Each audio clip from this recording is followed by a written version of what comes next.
Alors, tout d'abord, pour me présenter quand même, je vais donc animer cette session avec des personnes qui vont venir présenter leur expertise sur différents sujets. Moi, je suis membre du programme Okapi à temps partiel, je suis designer. Je développe des filières citoyennes, c'est-à-dire des micro-filières locales de valorisation de l'urine où les participants collectent leur urine à domicile et l'amènent à un point d'apport volontaire. Et j'ai un autre rôle, c'est d'installer un projet de collecte d'urine dans le bâtiment d'à côté. Ça, c'est pour le côté Okapi. Et en fait, j'ai une autre casquette qui est d'accompagner d'autres projets, et notamment Saint-Vincent-de-Paul, pour lequel un de mes rôles, c'est de penser à la question des usages et de comment les habitants vont s'approprier leur nouvelle toilette. Donc je vais avoir mes deux casquettes successivement. Okapi pour l'animation, et puis je présenterai le cas Saint-Vincent-de-Paul avec la casquette d'assistance à maîtrise d'ouvrage. Voilà. Alors, pour commencer, et je présenterai ensuite mes invités, pourquoi on a souhaité faire une session sur les usages et la question de l'appropriation des dispositifs. Pour bien comprendre les enjeux dont on parle, je vais utiliser un exemple qui est très connu dans le domaine de la maîtrise d'usage, qui est la ZAC de Bonne à Grenoble, qui est le premier écoquartier français qui a été construit. C'est un endroit d'habitation dans le centre-ville de Grenoble de 850 logements, où les bâtiments présentent des ambitions de performance environnementale particulièrement fortes, avec des dispositifs variés, technologiques, mais pas forcément des dispositifs techno, c'est aussi parfois simplement des propositions de nouveaux matériaux écologiques, de végétalisation particulière qui sont censés améliorer la qualité de vie dans le quartier. Sauf que très vite, au moment où le quartier a commencé à être rempli d'habitants, les performances attendues n'étaient pas du tout remplies, et les dispositifs étaient un peu mis à mal par les usages des habitants. Donc, je vous donne trois exemples qui sont vraiment très symboliques et qui en fait, peut-être, cet exemple, il a peut-être lancé la thématique de la maîtrise d'usage en France, je ne sais pas, peut-être Avia, tu pourras nous en parler. Mais en tout cas, le premier exemple, plusieurs bâtiments avaient une façade végétalisée pour protéger des îlots de chaleur. Sauf que qui dit beaucoup de végétal, dit des insectes qui viennent, etc. Et donc les gens se retrouvaient sur leur balcon avec plein d'insectes, qui parfois rentraient dans la maison. Et c'était pas forcément de leur goût d'avoir autant d'insectes autour d'eux. Et donc ils ont tout simplement coupé l'eau ou dérivé le système d'arrosage automatique de la façade, qui donc a fait réfléchir à plusieurs endroits, elle s'est dégradée et les jets d'eau sont morts. Deuxième exemple, qui était la ventilation double flux qui avait été pensée pour l'aération de l'espace. Eh bien, il fallait surtout pas ouvrir les fenêtres, c'était une consigne. Sauf que pour les gens, pour les habitants, en fait, aérer son logement, c'est ouvrir la fenêtre, ouvrir un grand, laisser circuler l'air, etc. C'était contre-intuitif par rapport à leur imaginaire que de ne pas ouvrir les fenêtres. Et enfin, le dernier exemple qui peut-être est plus proche du sujet des toilettes, ils avaient sur le sol de leur logement un lino spécifique écologique en marmoléum qui ne doit être nettoyé qu'à sec. Et évidemment, les habitants, leur pratique de ménage, c'est de passer la serpillière et donc et de mettre du produit, que ça sente le propre, etc. Et donc en fait, les surfaces ont été dégradées par les produits. Elle témoigne, ça sentait la colle dans la salle quand ils passaient le produit, mais en fait, ils continuent à utiliser ces produits. Donc voilà, qu'est-ce que ça dit ces exemples ? Et là, c'est que ce qu'on se rend compte, c'est que tous ces dispositifs environnementaux qui ont été conçus par des experts, des matériaux, des flux, etc., des experts de l'habitat, finalement, leur cauchemar, c'est les habitants. Et donc, c'est très problématique. Et donc, je dirais qu'il y a plusieurs questions qui se posent, mais je vais essentiellement en poser deux. C'est comment on peut prendre en compte les usages des gens dès la conception. Et deuxièmement, quelle est la transmission qui est possible de ces nouveaux dispositifs pour que, éventuellement, on puisse essayer de faire adapter les habitudes des gens dans le respect de leur intimité, etc. Donc, évidemment, il n'y a aucune raison que les toilettes à séparation d'urine, les toilettes sèches, ne rencontrent pas ce problème. Voilà. D'autant plus que Tove Larsen l'a présenté hier, la plupart des projets scandinaves qui avaient vu le jour se sont arrêtés parce que les habitants n'aimaient pas les toilettes. Donc il y avait vraiment cette problématique et elle a vraiment expliqué combien ça a bloqué la thématique. Avec les toilettes, le problème me semble d'autant plus important qu'en fait c'est un sujet qui est intime, extrêmement intime. Les gens ferment la porte à clé et font ce qu'ils veulent dans leur foyer. Et en plus, la chasse d'eau est redoutable de son invisibilité, c'est-à-dire qu'on appuie sur le bouton et après, qu'est-ce qui se passe? En fait, on s'en fiche, c'est pas à nous de gérer, etc. Donc voilà, les toilettes finalement ont plutôt tous les paramètres pour se passer mal. Voilà. Alors peut-être je donnerai un exemple supplémentaire sur les échecs liés peut-être au manque d'appropriation des dispositifs. Et Tove, tu pourras aussi nous en dire quelque chose parce que c'est un des projets à Durban, je crois. Donc un bâtiment où il y avait la collecte de l'urine et le système VUNA qui avait été installé. Là, c'est l'entreprise de ménage qui a changé. Et ils se sont remis à utiliser les produits qu'eux avaient l'habitude d'utiliser. Et donc, en fait, il y a eu d'un coup de la javel qui a été mise dans les toilettes, ou en tout cas des produits biocides. Et donc, en fait, le bioréacteur qui est censé transformer l'urine a cessé de fonctionner. Donc voilà, là on voit que c'est pas une question des habitants, mais plutôt de gestionnaires, l'apprentissage du personnel de ménage, etc. Donc voilà, comme ça je brasse un petit peu l'ensemble de la thématique.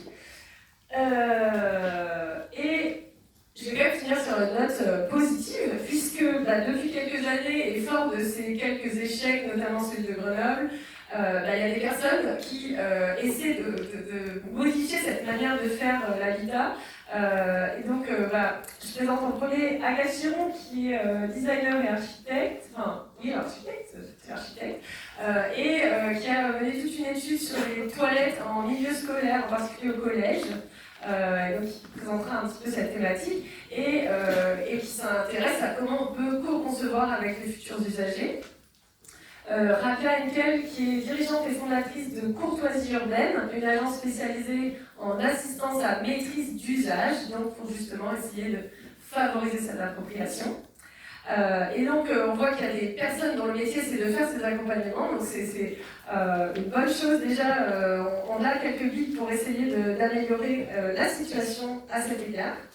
Et puis pour finir sur une autre note encourageante, et après je présenterai les autres invités bien sûr, c'est une petite anecdote qui m'a beaucoup plu, c'est que dans les toilettes d'une école maternelle dans le 18e arrondissement, où ils ont installé des toilettes sèches avec un composteur au sous-sol, en prévention, donc ça doit être les enseignants qui avaient dû dire « Ah mais les doudous tombent tout le temps dans les toilettes ».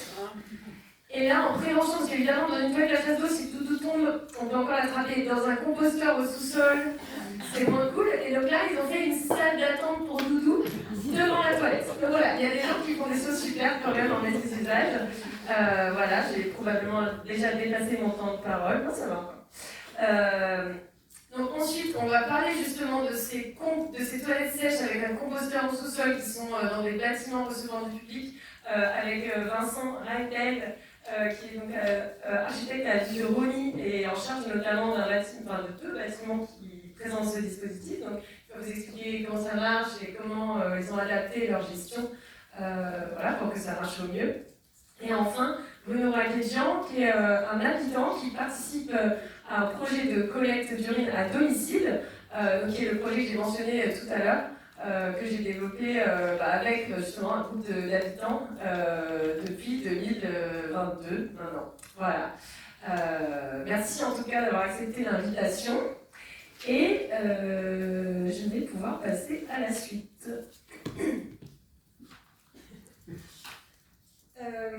Alors, pour commencer, donc le format que j'ai choisi, c'était un peu de table ronde, mais on va quand même, pour essayer de profiter de l'expertise de chaque personne, j'ai choisi une question ciblée par intervenante. Voilà, je vous propose tour à tour de prendre la parole sur ces questions. Peut-être je prendrai une ou deux questions si c'est sur le projet présenté. Voilà, et après on passera à la version suivante. Et à la fin, on essaie de se garder un gros temps de questions sur la thématique et tout ce que vous aurez vu pendant la séance. Voilà. Donc Agathe, c'est toi qui commences. Donc je te propose de présenter cette étude que tu as menée dans les collèges et la nouvelle démarche, enfin la démarche en tout cas que tu proposes désormais pour la conception des toilettes. Eh ben, merci beaucoup, bonjour à toutes et à tous. Donc, comme le disait Louise, moi je suis designer et donc j'ai monté une structure qui fait de l'assistance à la maîtrise d'usage mais qui fait aussi de la maîtrise d'œuvre.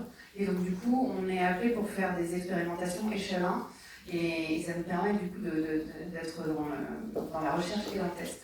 Donc le travail dans les toilettes, il a commencé en 2019 pour moi avec le département de la Loire-Atlantique.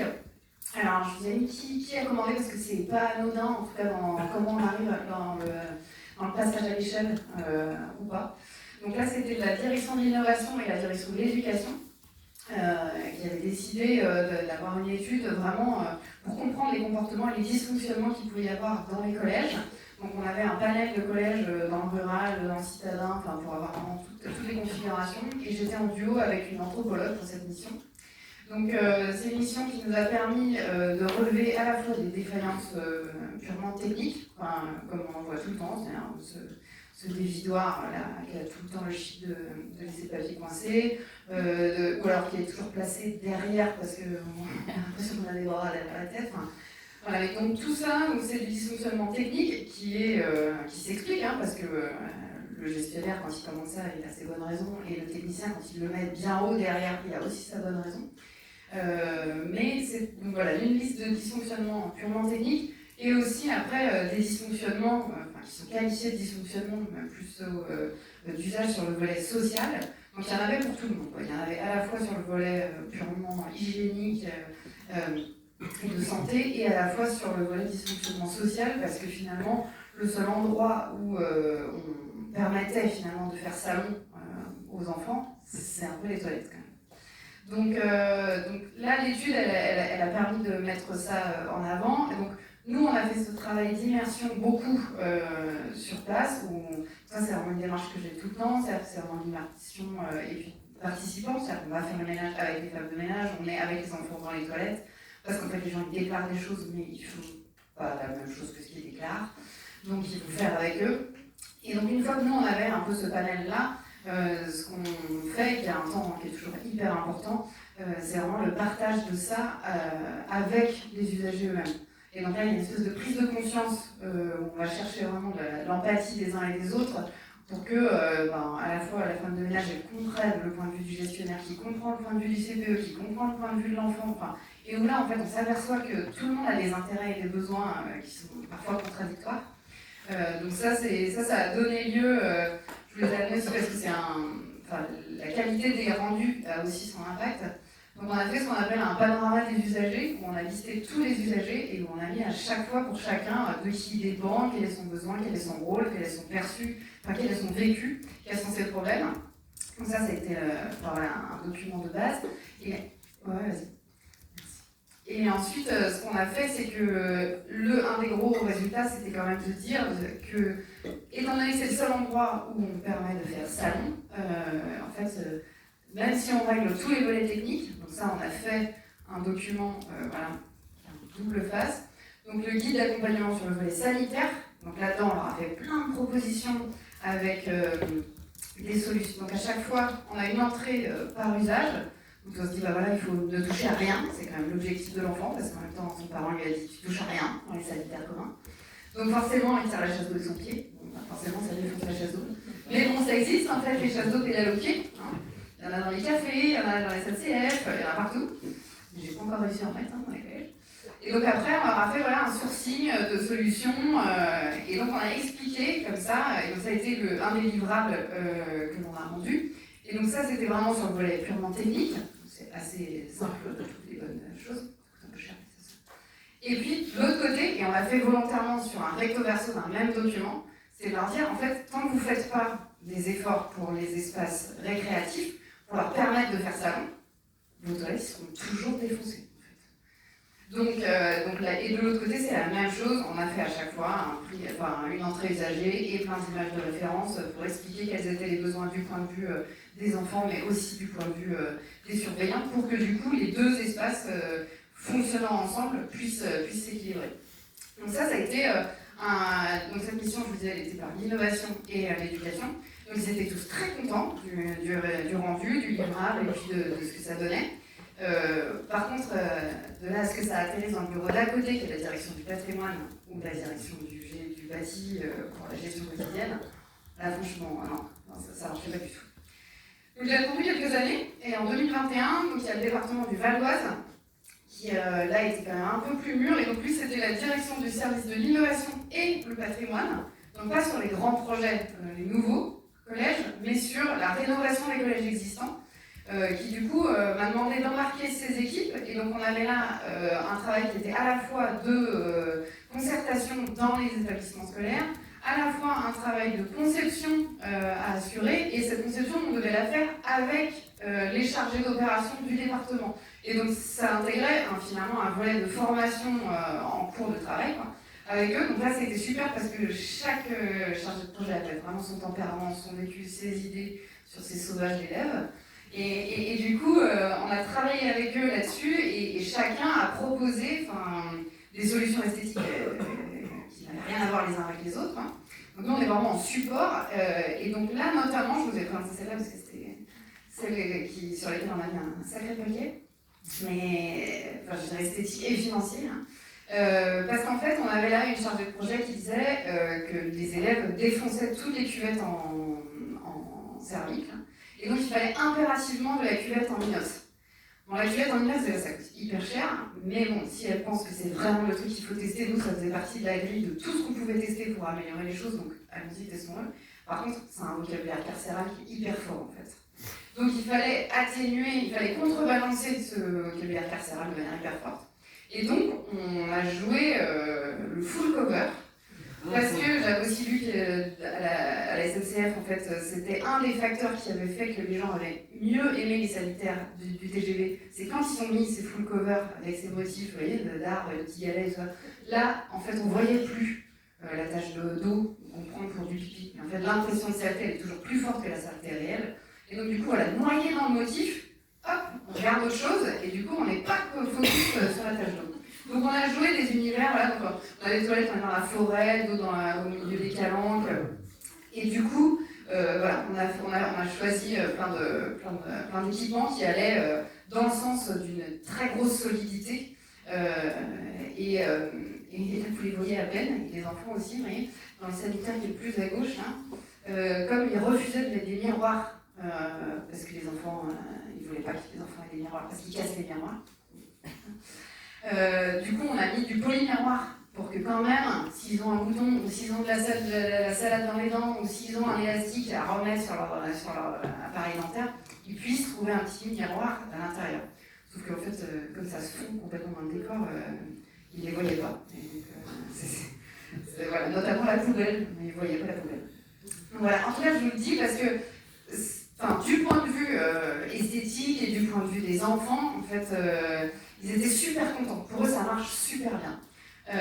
Mais du point de vue, par exemple, de cette technicienne et des agents de ménage, ça revient exactement à ce que tu as dit tout à l'heure, c'est-à-dire que l'inox, à partir du moment où il y a une rotation sur l'équipe de ménage et qu'en fait, la personne qui vient, elle n'utilise pas exactement le bon produit, et en une seule fois où elle utilise le mauvais produit, ça pique le fond de la cuve et après ça fait une espèce de tache de rouille dans le fond qui fait que du coup c'est tout le temps dégueu, c'est tout le temps marron et du coup les femmes de ménage elles sont dégoûtées parce que même une fois qu'elles ont nettoyé, elles ont le sentiment d'un truc qui est vraiment toujours sale et les enfants aussi. Donc cette cuve qui coûtait hyper cher et tout, au final, voilà, du point de vue technique, on a fini par l'abandonner heureusement.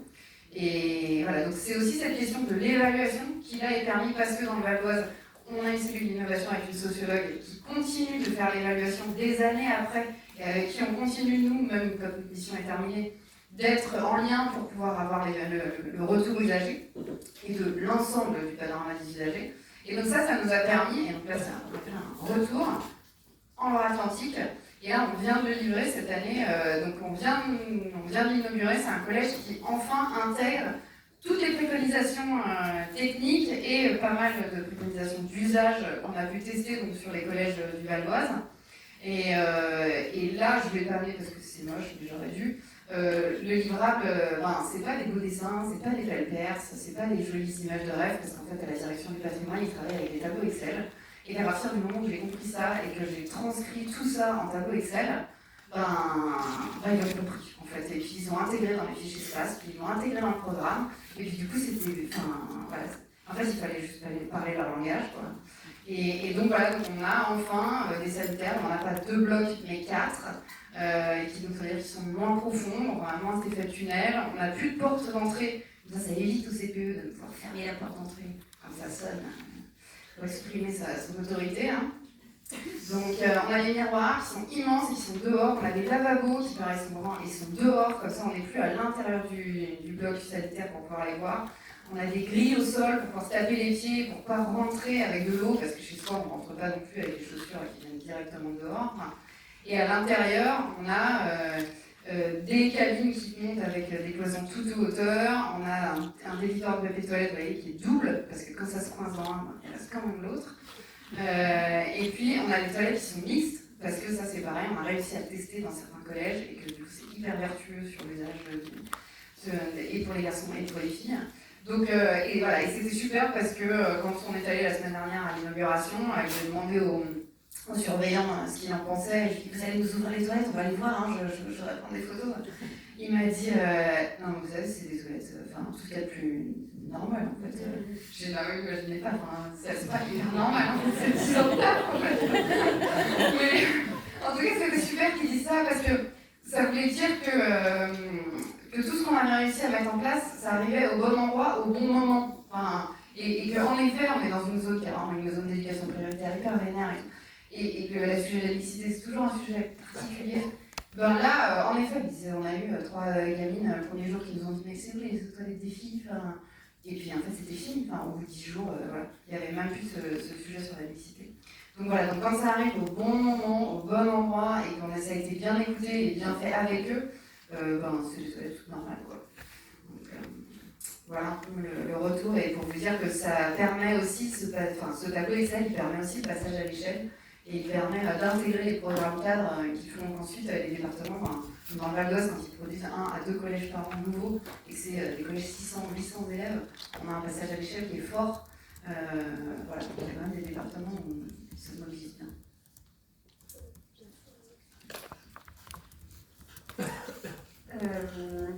Alors pour continuer, on va définir un peu. Il y avait une question peut-être de compréhension, de. On peut enchaîner. Il y a des urinoirs ou pas? Non, c'est fini. Non, c'est un peu un sujet ça d'ailleurs, les urinoirs, on pourra peut-être revenir dessus parce que c'est bien en contradiction avec l'enjeu de collecte sans jet d'eau, etc. Donc on pourra revenir dessus effectivement.